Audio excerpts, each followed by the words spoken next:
Like they both got that Florida man look to them, and like the no fucks kind of attitude.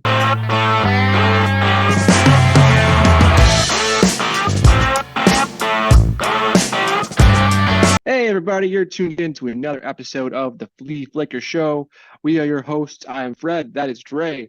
We drop new episodes every Wednesday and Friday in the NFL season.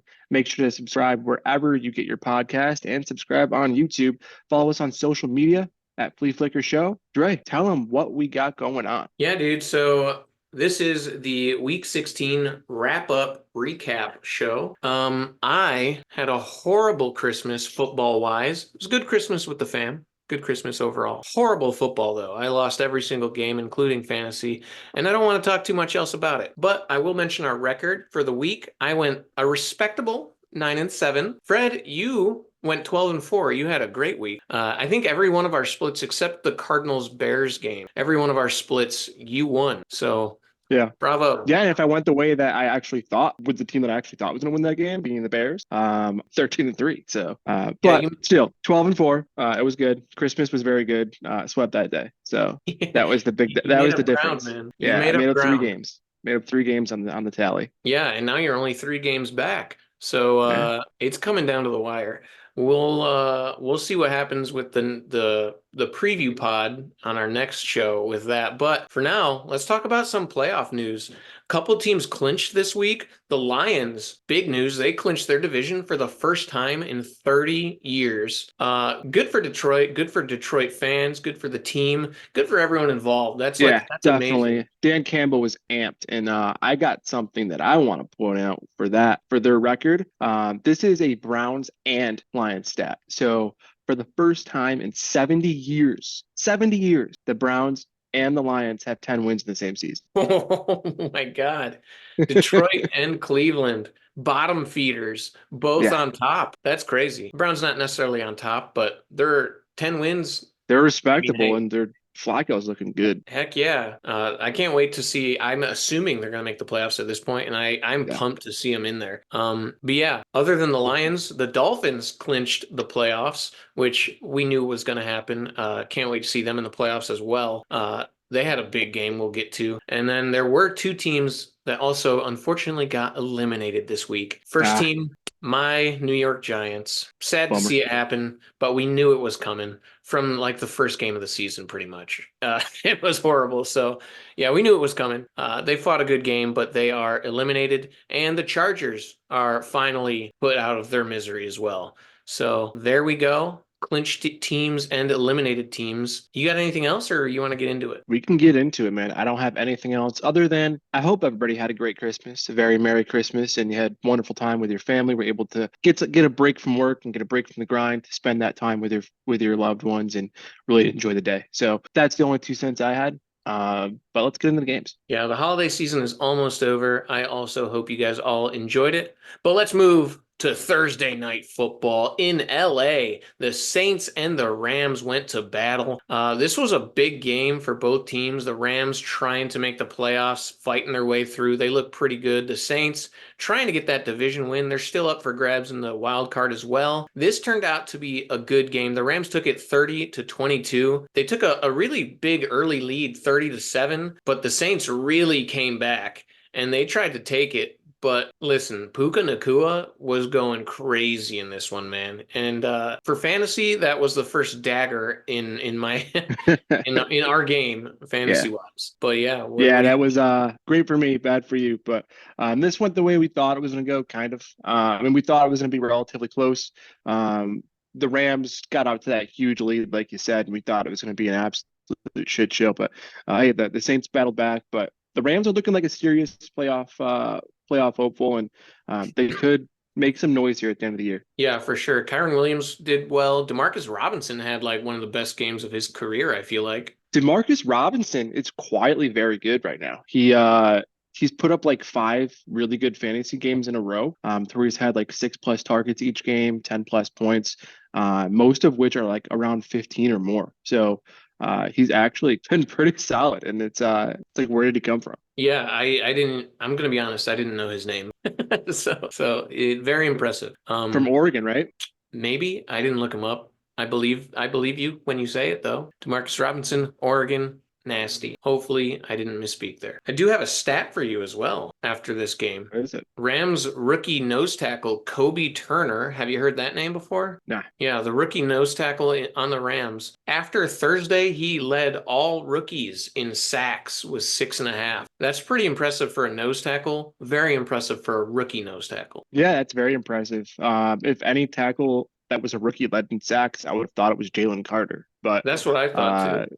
that's super impressive, and no one is even talking about that guy. Yeah. Did Jalen Carter get a sack in the Eagles game? Do you know? I actually didn't watch a lot of the Eagles game. I had to catch Yeah, I recaps. didn't either. It was right in Christmas dinner time, so we had to head it off. Yeah, he was like one sack ahead of him before the Eagles game, so I'm just not sure if he still has it. Anyway, Gotcha. I'm gonna move to the Saturday game. I know you're looking stuff up, but I'm gonna hit this real quick. The Saturday game, 4:30, the Bengals went to Pittsburgh to face the Steelers. We both thought the Steelers, they've been looking pretty bad. Mason Rudolph's coming in. We don't trust him. The Bengals should have this one in the bag, but the Steelers really showed up in Pittsburgh for their fans in this one. They ended up winning it 34-11. The Bengals they didn't have Jamar Chase for this, so that's tough. But George Pickens went crazy in this game with Mason. Yeah, dude. It took Mason Rudolph to give Pickens his best game of the year, which is pretty wild. Which is pretty crazy. Rudolph just managed the game well and just somehow got it to Pickens.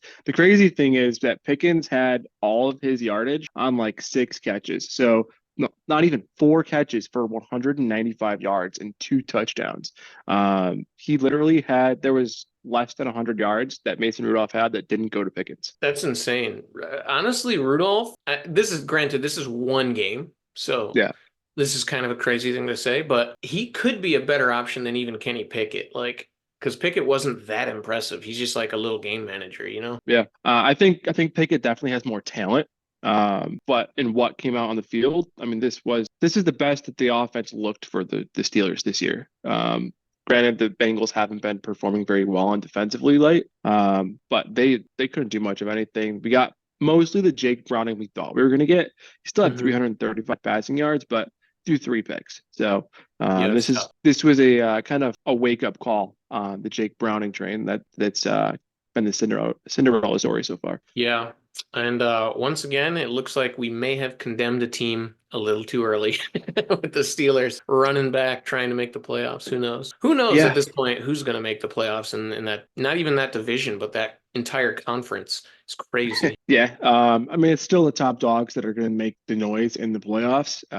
These teams that are kind of battling out for the wild cards, I don't expect them to beat the likes of the Dolphins, maybe the Bills. I don't think they're going to beat that team. I don't think that they can. I mean, at this point, we'll get to it later, but the Chiefs are an absolute train wreck, so they can lose to anybody right now. But Yeah, I feel like there's always an upset in the playoffs yeah, somewhere. the Ravens though look really good. So We'll get to them too.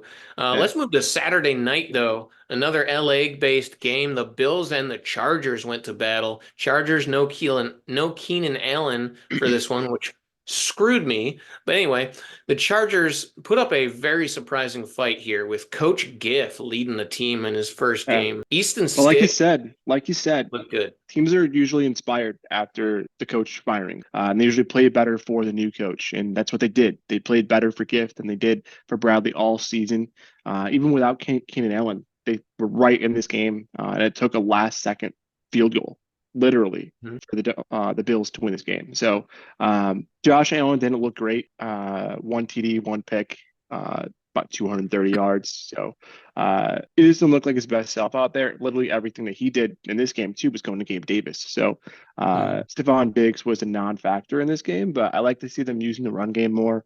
I think if Keenan Allen played this game, the Bills could have easily lost it. Yeah, I agree with you. The Bills made some pretty costly mistakes, but the Chargers just could not get into the end zone Yeah. with those like gimmies. They settled for a lot of field goals in this one. Otherwise, yeah, I think they could have upset the Bills, like you said. Also, I have. did you see Cameron Dicker's commercial? Oh yeah, I did. I Where did. It he was like said, "Don't be a dick, vote me to kick." it was like a mock lawyer commercial. Yeah, yeah, It yeah. was really funny actually. It was really good, and honestly, he's got my vote just for that commercial. He's like For sure. a total bro for that. Honestly, why are the kickers like so much of bros? I feel like they're the biggest bros in like the NFL between like Dicker and Koo for Atlanta. Like they're awesome. And also Dicker's a Texas legend. So Is he? yeah, Longhorns legend. Yeah, he's a funny guy for sure.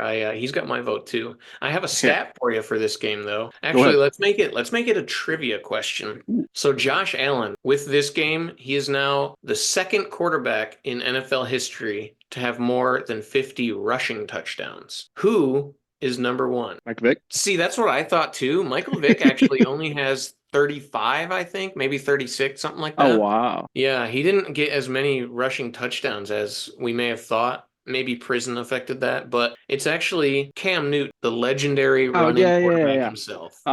Yeah, Cam Newton, because Jalen Hurts just tied him this week for the most rushing touchdowns in a season. I was gonna hit you with that one later, but of course you would know the Eagles fact there. But yeah, Cam actually has 75 rushing touchdowns as a quarterback, Dude, that's which so is much. pretty nuts. Josh Allen, though, he's on his way. We'll see. Yeah, and while I do like the preferential to the brotherly shove or push tush push, whatever you want to call it, but Cam Newton's touchdowns were most of them were just him scrambling and running. So Yeah. I mean there was some QB sneaks in there because he's a massive dude, but imagine Cam Newton with the tush push. Yeah, dude. The tush push probably would have helped him. A lot of his runs are exactly why he's not in the league anymore. Just so many hits. Yeah. But yeah, let's Although the move. tush push is effective because Jalen Hurts squats over 600 pounds, which no other Blah quarterback does. blah But blah. Heard it I'm a just million saying. I'm just times. saying that's why it's effective. Let's move to Sunday football Yeah, in Atlanta. let's The get to it. Colts and the Falcons. They battled it out. We both thought the Colts were going to take this one. They got kind of just annihilated here by the Falcons. The Falcons took it 29-10. Jonathan Taylor was back for the Colts in this one too. They didn't have Michael Pittman. Maybe that was a bigger miss than what we thought it would be, I guess. Falcons had Taylor Heineke. So I don't know. It was a weird game for me, to be Yeah. honest. Minshew got Yeah, I sacked mean, 6 times, which was insane. They couldn't do anything. I mean, Pittman is one of the best receivers in the league, honestly. I think he was a huge miss. I honestly thought and hoped that he was going to play.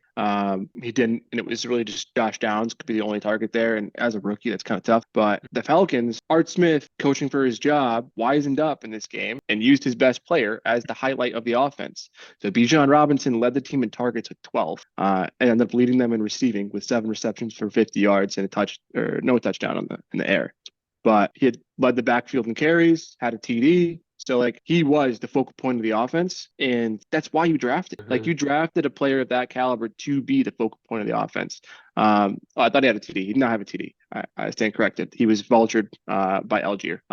But that's why you draft a guy like that in the top 10 to build around them and to make them the focal point, to have them as the face of your franchise. Desmond Ridder, Taylor Heineke, they're the face of your franchise. So I don't know if it's just for this game. Hopefully he does it going forward, but I doubt he will. Yeah, I will say Young Ho Koo had 5 field goals in this one, so the Falcons still are having trouble getting into the end zone. Yeah. Kyle Pitts did get into the end zone though, and his touchdown gives him 3 on the season, which ties his career total. What a disappointment for Kyle What a Pitts. disappointment. He's so talented too, dude. He's so good. But like Yeah, if he was in a different offensive scheme, he would be phenomenal. yeah. Phenomenal. Give him to the Dolphins. Could you imagine? No, God no. God no. I saw rumors of them looking to trade for him at the deadline, and I was like, please don't let that happen. Like That'd be adding Kyle Pitts. horrifying. Oh my God, it'd be terrible. I'm trying to think of what other teams could use a really good tight end. I mean, maybe with Travis Really good Kelce being receiving tight end. I don't know what if he's all that 30, good at blocking. 34 now. Is that how old Travis Kelce is? Yeah, I think there's a good Yeah, chance Kelsey retires this year, to be honest. there is a good chance Both Kelseys. retires into life with Taylor Swift. Yeah, I could see it. For real, I could Yeah, see it. yeah. Anyway, let's move to Carolina, the Packers and the Panthers. Packers had some wide receiver issues in this one. A lot of injuries for them showing up here at the end of the road. But Aaron Jones, the running back, he kind of showed the Packers why they need him in this one. He had a pretty solid game. I think he's probably the reason they won. Jordan Love, though, set up the game winner. Their defense was kind of bad in this one. Clearly, as you can see, the Panthers scored 30 on them. Bryce Young almost won it too with Yeah. game-winning drive. But yeah, he was thwarted in the end. He's improving. Bryce Young is improving, and that's He good really news is. for the Panthers. Yeah, he is improving. He had I'd have to look at the stats, but I think he had his best game as a pro this year or this This season. game, yeah. And he had over 300 yards, 2 touchdowns, no picks. Pretty good completion percentage. DJ Chark, it seems like the games that Young does very well. DJ Chark seems to be the target in those games. The ones where he throws a lot of interceptions and isn't really efficient, it seems like he hyper targeted Adam Thielen. I don't know if it's maybe he spreads the ball around a little bit more in these games, and DJ Chark just happens to be open more. But yeah, DJ Chark, 2 touchdowns, 98 yards, solid outing. Solid outing indeed. Packers are still trying to fight for a playoff spot. We'll see if that happens. Next week is going to be huge for them. But let's move to Houston. The Brownies and the Texans. Texans without Stroud again proves to be pretty bad for them. The Browns took this one 36-22. You were talking to me about Flacco before we started a little bit. What do you got for us? Yeah, I mean, no facts or anything like that. Just Flacco's got the Browns playing, man. He's putting up 300 yards seemingly every week. But there is a factoid in this game. Amari Cooper, 265 yards, 2 touchdowns. He becomes the second player in NFL history to have 200 yards or more on 3 teams. That's crazy. That's a crazy stat. Yeah, 200 yards or more in a game for 3 teams. Do you know who the other receiver is? Is it Randy Moss? It is not. It is Terrell Owens. Oh, shoot. Okay. Yeah, that makes sense. Randy was pretty bad for the Raiders, so that makes sense. Yeah, that's pretty wild, though. Pretty good company. And he said after the game, no one can cover me. And at least this game, they couldn't. Yeah, he can put that in his little leaf in his hat for when Hall of Fame comes around. I don't know if Cooper's going to be a Hall of Famer, but this is definitely a stat that'll help with the voters. Yeah. He had another stat in this game as well. I don't know if you saw. He set the Browns franchise record in this game as well with the 265 yards. Do you know? That makes sense. Yeah. Do you know who held it before him? Before him? Yeah. I Who's feel been like a this is going to be Browns like a receiver callback. lately? It's not that far back, actually. Ah, damn. I don't know. I don't even. It's somebody that could have been one of the best to do it, but had a lot of off the field issues that pretty much ended his career. Josh Gordon. Yep, Josh Gordon held it before Amari Cooper. Josh Gordon, dude, he was fucking good. Nowadays, he would have been fine. Nowadays, he'd be fine because he was just not in the league because he was smoking pot. Like, yeah, dude, unfortunate. he was so good though, so good. But yeah, Flacco being like better than Deshaun Watson is very much amusing. It's hilarious. I love it. Yeah, Deshaun Watson's a piece of shit. So Watson's got a lot to answer for when he comes back next year. And for the Texans, yeah, they clearly need C.J. Stroud. Case Keenum got benched for Davis Mills. Neither of them can hold the fort, though. And for the Browns, their injury woes are almost amusing at this point. They lost their kicker in this game. They had to go for it on every single fourth down because they didn't have a backup kicker in place. It's wild. And then when the game was already like a little out of hand, they sat Joe Flacco down because they were like, we're going to need you next week. And Dorian Thompson-Robinson came in and hurt his ankle almost immediately, and Joe Flacco had to come back in. It's ridiculous. It's so funny. I do have a stat. Just bring like Matt Ryan as like their backup or something. Just bring in like another vet. Yeah. And just have like a veteran quarterback room of like guys who should be retired but are just itching to play still. Joe Flacco's earning himself a spot next year, which is great. Seriously is. The Jets should have just kept him. Dude, they might be in the playoffs right now if they had Joe Flacco. But no, they had Zach Wilson. You stupid Jets. I got another trivia question for you though here. I know I'm going crazy with them, but it's okay. It's Christmas, right? The Browns quarterbacks. Wait, okay, there's 2 Browns quarterbacks after today with Joe Flacco that have had 3 straight 300-yard games in Browns quarterback history. Joe Flacco, who do you think the other one is? This is tough. Browns stats are tough. Baker Mayfield. No, actually. I wish it was Baker. It was in 2015. And it's probably it's a guy that was recently a quarterback's coach that got fired in the NFL for the Panthers. McCarron? No. What the hell's his name? Close. McCown.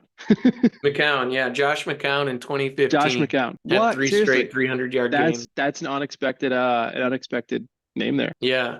He's had some random good game. He was kind of like Ryan Fitzpatrick. Yeah.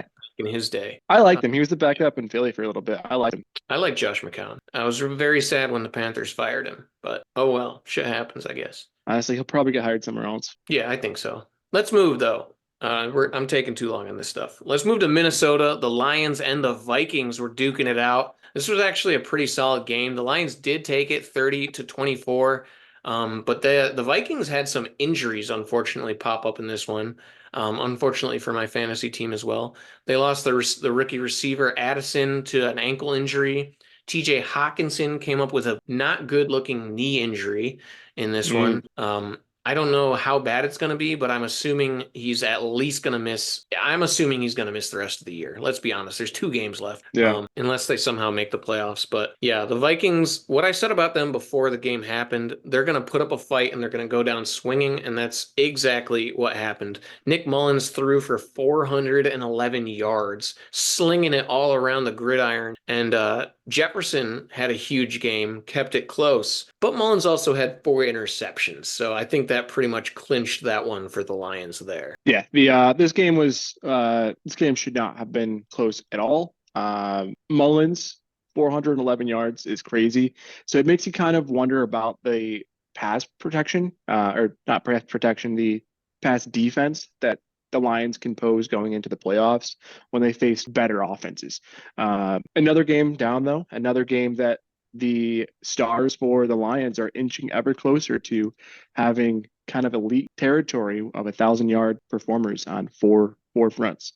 So Amon-Ra St. Brown is already there. Sam Laporta is like 230 yards away. And then Jahmyr Gibbs is 130 yards away, I believe. And then David Montgomery, let's look up what he is real quick. Yeah, they have a lot of good players. Montgomery's 80 yards away. So it's very likely that Montgomery and Gibbs are going to get it. So they'll have 3,000-yard performers easily, unless there's an injury. But Laporta is the only question mark. 234 yards over the next 2 games he needs, which is doable. Yeah, it's doable if they target him for sure. And I think they'll want that stat. I assume they will go for it. So they should. Now that they've secured their playoff spot and secured their division, they should definitely target him. Yeah. Although they are still competing for the top seed in the NFC. So that's true. I would say definitely start Laporta over the next couple weeks for your playoff. Or I guess next week is the finals. But anyway. It's the final. Stand-up playoffs, championship week, unless your league is an idiot and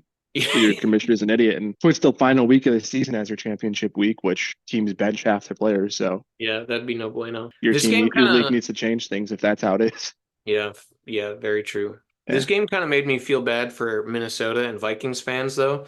Yeah. Because this is literally a playoff team if Kirk Cousins did not get hurt. And if Jefferson didn't get hurt, too, because he missed quite a few games. Just injuries really derailed their season. Oh, yeah. Especially since the defense improved here later in the season. So that is the Viking way, though. I feel like something always goes wrong. Vikings and Chargers, man. Those are the 2 teams that just always somehow screw up somewhere. And the Browns and Jets. Yeah. Well, they're just... Speaking of poop, let's move to our poop game of the week, which is the Jets game. In MetLife Stadium, the Commanders and the Jets was our poop game of the week, but it actually turned out being a pretty good game if you watched it. The Jets ended up taking it 30-28. They were missing Zach Wilson with a concussion, but they came out to a huge lead early, and the Commanders unfortunately had to bench Sam Howell, who was having a terrible game, and Jacoby Brissett came in and almost led the Commanders to victory. A huge comeback was almost in the books, and then Trevor Siemian ended up saving the day and giving it to the kicker, who Greg the Leg, I believe, is on the Jets, and he ended up winning it for him. So yeah. Breece Hall had a really good game. Who? Breece Hall. Breece Hall, yeah. Yeah, running back. Yeah, he had 95 rushing yards, 96 receiving yards, and 2 touchdowns. Yeah, he's like all the Jets can count on at this point offensively. Offensively, yeah. And honestly, like the fact that they can still hyper target Garrett Wilson, and teams know that he's the only receiving threat, but he still is able to put up respectable outings is pretty crazy. Look for him to do make some major noise next year with Rodgers as QB and hopefully another receiver. Although Rodgers probably could get a connection going with Lazard that the other QBs can't. So one thing I will say, Sam Howell, Like this has to put his next year in question as well. You got to think that the Commanders might draft a quarterback because while Sam Howell has put up a ton of passing yards this year, he's thrown a ton of picks. He's been sacked at a record pace, and he had a 27% completion percentage this game. Like that is fucking terrible, dude. Yeah, it was a really, really bad game for him, and this is coming off a bad game last week too. So yeah, he's probably coughed up his shot to be the starter next year. But since he did have an overall decent year, he probably did at least confirm his spot in the NFL for Yeah. like Yeah. I don't know that the next 5 years Commanders or would use so. their first pick on a quarterback. I could definitely see them using like trading down, acquiring multiple picks in the first, or using a second round pick on a quarterback. But because it's kind of tough because they're in a tough position because he did put up good numbers on a pretty bad team. And you got to say, do you want to use a first round pick on a quarterback and potentially waste getting a really good lineman or a really good Yeah. receiver, potentially like a Marvin Harrison Jr. And play there, or one the other guy from Ohio State, one of the LSU receivers. There's a lot of good options there in the draft. So it's a tough question to be in, tough position to be in there for that. Yeah, I think it's definitely going to matter on how the draft shakes out and who gets Yeah. what pick and everything for sure. Definitely look for the Commanders to be looking at the quarterbacks though for sure. They'll be one. But yeah, let's move to Tennessee, the Seahawks and the Titans. Another interesting game. The Seahawks did end up taking it 20-17. Geno Smith with the comeback win. He pulls off his fourth game-winning drive of the season. Drew Lock had a game-winning drive next week. The Seahawks are just clawing their way towards the playoffs. They will not give up, and I love to see it. I think they're gonna be a playoff team at this point. Yeah, and the Seahawks are a fun Seahawks are a fun team as well. When they're healthy, they're very fun. So I'd like to see them in the playoffs. They're always a fun team to watch. The 12th man's fun seeing people go there and play, but and they would play as a wild card. So they likely would not host anybody, but they're still a fun team to watch. Yeah, for sure. I agree. For the Titans, Derrick Henry looks like he's still at least got some juice in the tank. He was running like a madman in this one. He threw a touchdown. He might be coming up on his last few games in Tennessee. That's kind of what it's looking like, which is really sad because he's a legend over there. But some other franchise is going to be very happy if they do get him. So it'll be interesting to see in the offseason. Yeah. And Will Levis was injured, and we got to see what Tannehill can do. And he came in, and he looked kind of like he's done. He's an old man, and did not look good. He didn't look good. Not at all. Yeah. He did not look good, and he'll be lucky if he has a backup job next year. He should probably think about retirement, but I don't know if he's going to be the type of guy that will give it up, especially on the way that this season has gone. Yeah, I feel like we get a quarterback like this every single year. Like last year was Matt Ryan. The Drew Brees had his last year like that. Peyton Manning even looked like that in his last year. It's just like you can Tom tell. Tom Brady, like his last season with the Bucs was not good. Yeah, it's really unfortunate, and I think Tannehill is the quarterback this year that is looking like he's got nothing left. He's done. Yeah. So, yeah. Sorry, Tanny. Retire in peace. Let's move to Tampa Bay. The Jaguars and the Buccaneers. This was our game of the week because we didn't have too many good splits, I guess. But this wasn't that good of a game, to be honest. The Buccaneers like manhandled the Jaguars in this one. They took it 30-12. You picked the Bucs. For some reason, I went against Baker again. I don't think I should do that the rest of the year at this point. The Jags had a lot of bad news on their front. They looked bad, they played bad, and T. Law has now gotten hurt in like his third straight game. He had a concussion coming in, and now he has like a shoulder injury coming out. It's just not good for the Jaguars if they're trying to make the playoffs, and this is just not looking good at all. They are, and they're not looking good, and it wasn't looking good for you because Kelvin really actually had a solid game, and I ended up starting him this week against you, and he had 2 TDs and 90 yards, so that was pretty nice. One of the good things the Jags did in this game, but this game was fully controlled by the Buccaneers. I mean, Mike Evans is showing week in and week out. He's got so much left in the tank. He's still one of the top receivers in the league. He's a free agent too. He's a free agent, so it'll be interesting to see what they do. Are they going to re-sign him, or are they going to let him walk and then he signs with somebody else? If he signs with a legitimate contender Like if he signs with the Chiefs, Ooh, the Chiefs will definitely be trying to get him if they do let him walk. I can't imagine they would though. They have to re-sign Mike Evans. They they have have to. to. I mean, otherwise, like, what are they going to do? I think Godwin But might be a free agent too. and Baker Mayfield's a free agent. They got a lot to work with in the offseason. But let's stick with this year.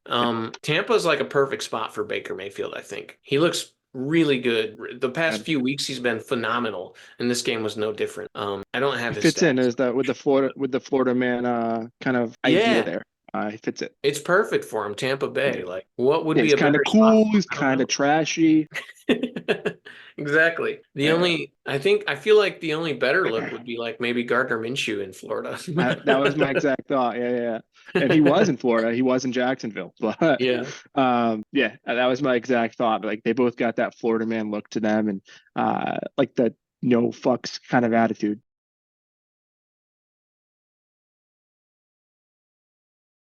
Yeah, yeah.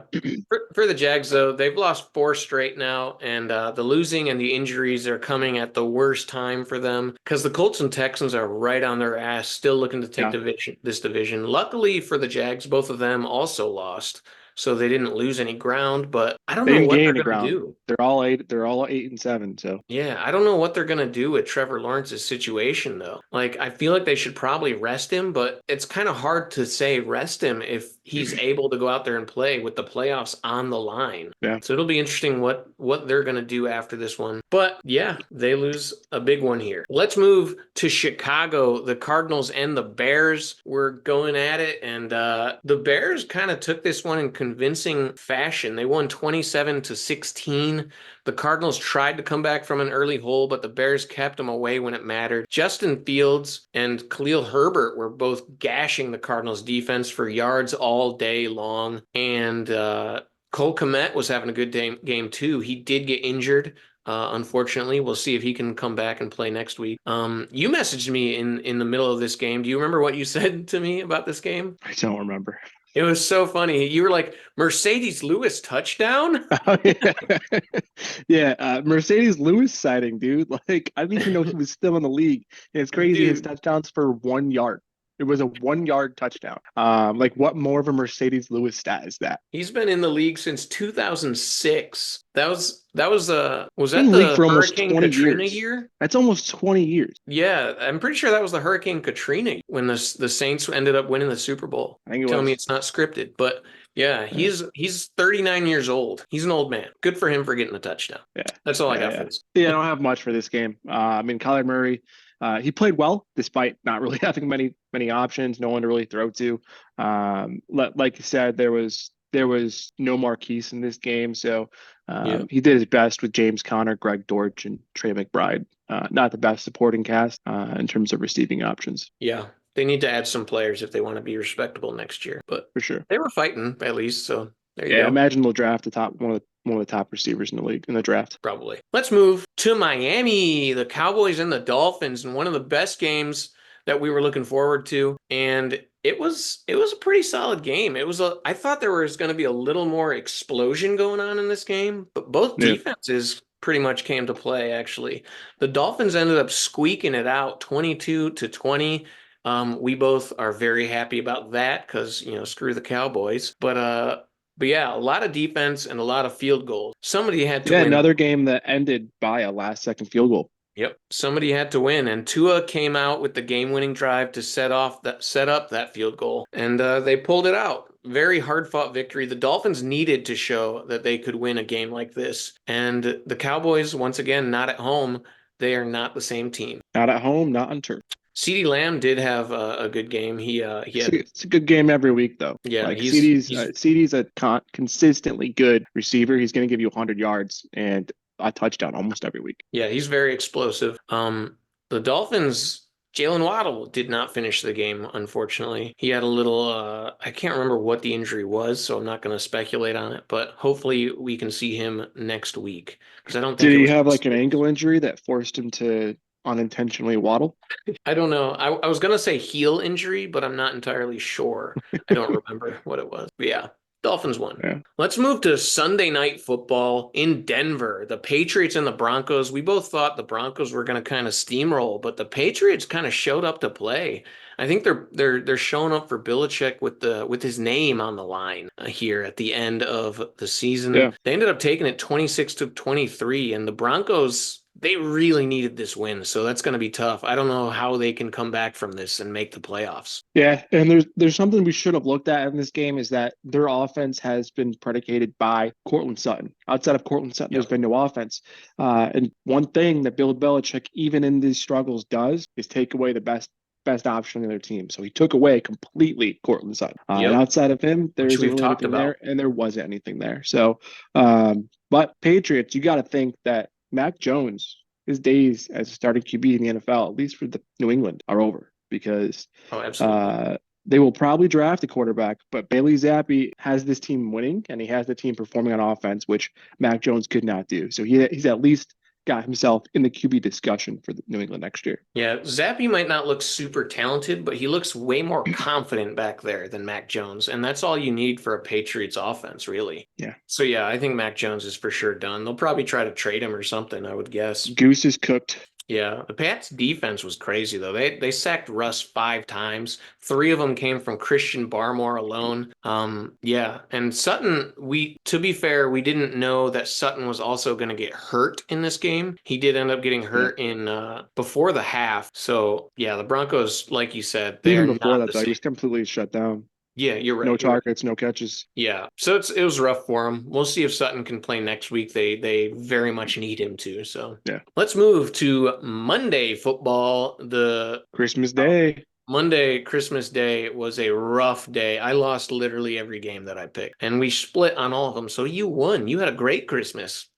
I had a really good Christmas. Yeah, it was nice. It started with Raiders Chiefs. Yeah, it did. And that was a very surprising game for me. Maybe it shouldn't have been. This was our any given Sunday game, and it came to fruition. The Chiefs could not get anything going in Kansas City against the Raiders. And this was kind of a big divisional game, too. The Chiefs could have clinched the playoffs with this one, knocked the Raiders out of the playoffs for sure. Josh Jacobs wasn't playing, so it was there for the taking. But the Raiders' defense was just on fire in this game. Malcolm Kuntz had 3 sacks on Mahomes for the first time ever that Mahomes has been taken down 3 times by one player. I don't even know who Malcolm Kuntz is, but he was going crazy in this one. Like, the Raiders need to give Antonio Pierce the job after this game, I feel like. They do. He had the one bad game where they put up 0 points, but they put up 63 last week, and now they just beat the defending champions. I mean, they had a bad game offensively, only 67 yards, I think, from O'Connell. But the defense, like you said, the defense showed up, and they shut the Chiefs down. I mean, they had a fumble recovery for a touchdown. They had an interception for a touchdown. And they probably should have had another interception on Mahomes as well that was dropped. So the guy had it and just couldn't hold on to it going to the ground. They were in Mahomes' grill all game. Love to see it. Folded under the pressure. And this is the first time Mahomes has a 3-game losing streak in his career. It's getting bad for the Chiefs. They're very much so in trouble as they're like limping towards the playoffs, if they even make it, which I think they still will, but it's not looking... they still will, just because they'll probably still win their division. I think there's going to be some wildcard teams with better records than them at the end of the day, but they'll probably win their division because the next closest team is the Broncos, who they're still 2 games ahead of. So the Chiefs would have to lose both games at the end of the season in order to lose out. Dude, at this point, I don't know if the Chiefs could beat the Patriots. Like we were just talking about them. They shut down the number 1 guy. They could shut down Travis Kelce, and then what are they going to do?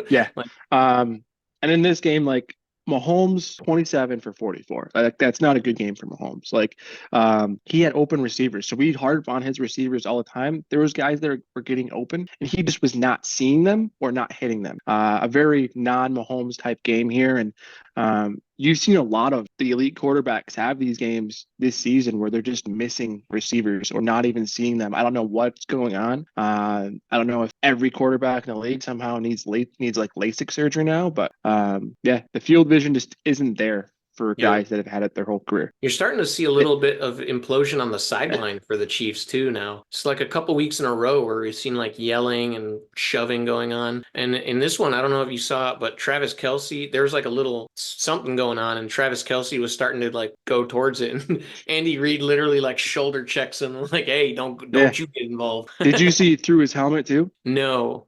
So he threw his helmet, and one of the interns or like assistants, water boy maybe, I don't know, some kid that was over there came over to bring the helmet back to Kelce, and Reed comes over in steps in the way and was like, no, no, no, no, grabs the helmet out of the kid's hand, and like, so he can't go bring it back to Kelce. And he's like, no, he doesn't get his fucking helmet.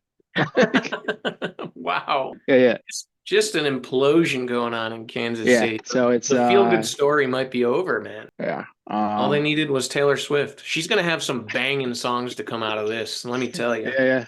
I've heard Travis break up, which she's gonna have some songs. Is she breaking up the Chiefs right now? Is that the whole I team? think that's the goal. Yeah. I mean, she is an Eagles fan. This is her revenge for Oh my God, did she have this all planned out? She's planned out a lot of stuff for her albums like years in advance. So maybe this is planned. Dude, we might be onto a conspiracy here.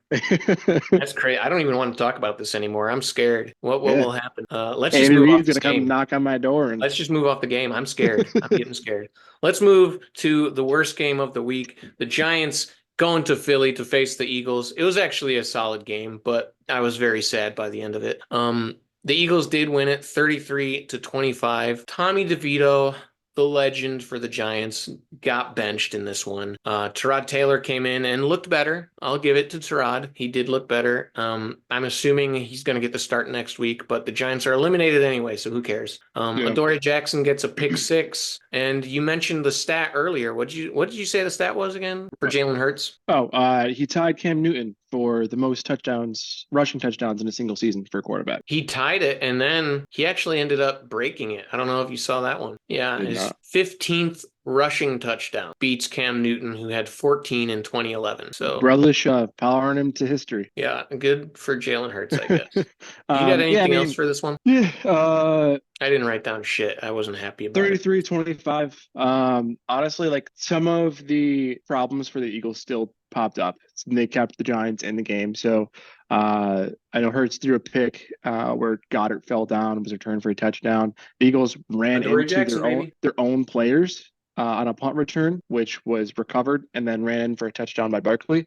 And Barkley had a very good game. So, like I said before, last week in the predictions, you asked me how the Eagles' run defense has been so far, and I was like, well, the last 5 weeks, it's been terrible. And Barkley had a good game. So, the Eagles' offense, though, 300 yards for Hurts, 90 yards rushing for Swift. They were able to move the ball, which for me was good to see because they haven't in the last 3 weeks. So, but hey, the Giants, they had their chance. They had their opportunity to capitalize on the Eagles' mistakes and steal a win, but didn't get done. Yeah, it was a good game though. I was actually kind of proud of the Giants for going in there and putting up a fight because they were out talent. They were in the backfield quite a bit, weren't they? Yeah, the defense has been playing pretty good lately for the Giants. Which isn't exactly like an easy thing to do against the Eagles' pass protection. So, getting in the backfield on them, it's pretty impressive, especially since you have a young defensive line. Yeah, dude, Thibodeau's been very good in the back half of this year. It's been fun to see. But let's move to the last game of the week, Monday Night Football. The Ravens and the 49ers. This did not go how I thought at all. Let me tell you, it was the exact opposite of what I said was going to happen. The 49ers, yeah, you said that the 49ers were going to embarrass Lamar Jackson. Yeah, it was the complete opposite, dude. Embarrass Brock Purdy. So in San Francisco. Yeah. 33-19, man. What do you have, man? Yeah, I think this game, I think it did a couple things. It showed that the Ravens are the class of the AFC. Lamar Jackson has not lost to an NFC team except for the Giants, or his only loss to an NFC team. Crazy stat. Lamar Jackson has probably become the front runner for MVP. I think for a large part of the season here, I think that he should be there because he's done so much with kind of a limited supporting cast, especially after Mark Andrews went down. So I think that this game also knocks Brock Purdy down quite a few pegs in the MVP conversation. MVP should not be throwing 4 picks in a game. I don't care who the opponent is. Maybe increases the CMC likelihood or the Tyreek Hill likelihood. I don't know. Maybe. Because they don't seem to be talking about Lamar Jackson in it, even though he's deserving of it. And also, the biggest thing, though, the biggest impact is this makes the number one seed in the NFC wide open. They are now tied with the Eagles and the Lions for the top seed. They're all 11-4. So they do have the tiebreaker over the Eagles. They do. They do hold the tiebreaker, but it does make the end of the season here, the next two games, very impactful. So the Lions get the Cowboys and then I think the Vikings for their two games. The Eagles have the Cardinals and then the Giants, and the 49ers have easy matchup this week. And then last week of the season, though, they played the Rams, and the Rams are a very hot team right now. Commanders yeah. And the Rams, yeah. The Rams are a hot team, so that could be very impactful going to playoffs. Yeah, it seems that like is a losable game. Have the easiest run. If the Niners and Lions both mess up, the Eagles for sure should be getting in there. Yeah. So that'll be interesting. The way the Rams are playing right now, that is a losable game. Yeah, I would agree with that. The Rams have looked I think it's in LA too. Look, you can go if you have any points. No, it's in San Fran. Okay, well, as this game showed, that doesn't matter. So, yeah. But let's go Rams. Let's go Stafford. I think this also makes the Ravens probably the Super Bowl favorites after this win. Yeah, everyone thought the 49ers were the likely Super Bowl favorites, and they embarrassed them. So, and it was the Eagles before that. Niners beat the Eagles. Ravens beat the Niners. Bing, bang, boom. Ravens got to be the favorites, right? Gotta be. Yeah. What the fuck happened for the 49ers? I don't even understand. They couldn't do anything. The Ravens couldn't do anything. Was crazy. I mean, it was Brock Purdy. Like, he threw 4 picks, dude. He threw 4 picks, and then Sam Darnold looked really good, actually, somehow coming in. He got a touchdown. Darnold threw a pick, too, though. And then he threw a pick. That was insane. Like, he threw a pick. They threw 5 interceptions. It was just a bad game. Like a bad game, and teams have them. Teams have bad games, but they're like overrunning the O-line. That's a good O-line. Like, it was crazy. It's an all right O-line. Outside of Trent Williams, there's not a whole lot there for the O-line. They're better than average. My boy Colton McKivitz is on that line. All right, you watch your mouth. He's from West Virginia, all right? They are better than average, but it's the same thing I said in the beginning of the season. If you get pressure on Brock Purdy, he completely folds. And he was pressured all game this game, just like they were pressured in the NFC Championship last year. And that was my harp on him. It was when he faces a good pass rush, can he execute? Didn't he have his messed up elbow in that game though? The Eagles game? Yeah. The NFC Championship. We ended up hurting him. Oh, he got hurt in that game. Gotcha. Okay. Yeah, he got hurt in the game. He got taken out of the game, and his backup came in, and he got hurt. And then CMC was like their backup quarterback. Yeah, I remember that. So that was insane. But it goes to show you need depth. You need depth at QB. If you don't have it. Yeah, they made a whole new rule because of that injury. Yeah. Did they allow like a third quarterback to be held in playoffs or something? Yeah, you can have an inactive quarterback be an emergency quarterback. It's in the regular season too, not just playoffs. Yeah. Dope. Yeah. I wonder if I wonder if everyone's going to be looking at this tape though and be like, "Oh, this is how you beat the Niners." Seriously. In the words of Debo, the script's there. I hope the next team does it. I hope the next team looks at our tape and sees this is how you beat the Niners. Because we were in there all day. We were this is how you rattle. This is how you rattle Purdy. We'll see what happens from here on out. Yeah. But yeah, I think that wraps it up. That is a wrap on another episode. Again, the best way to support our show, leave a rating or review on all platforms you listen on, and of course by liking our show. Make sure to follow or subscribe to the Flea Flicker Show on YouTube, wherever you get your podcast. Listen and subscribe, and then follow us on social media at Flea Flicker Show. Once again, thank you, Flea Flicker Nation. I hope you had a wonderful Christmas, and until next time. Ho ho ho, motherfucker.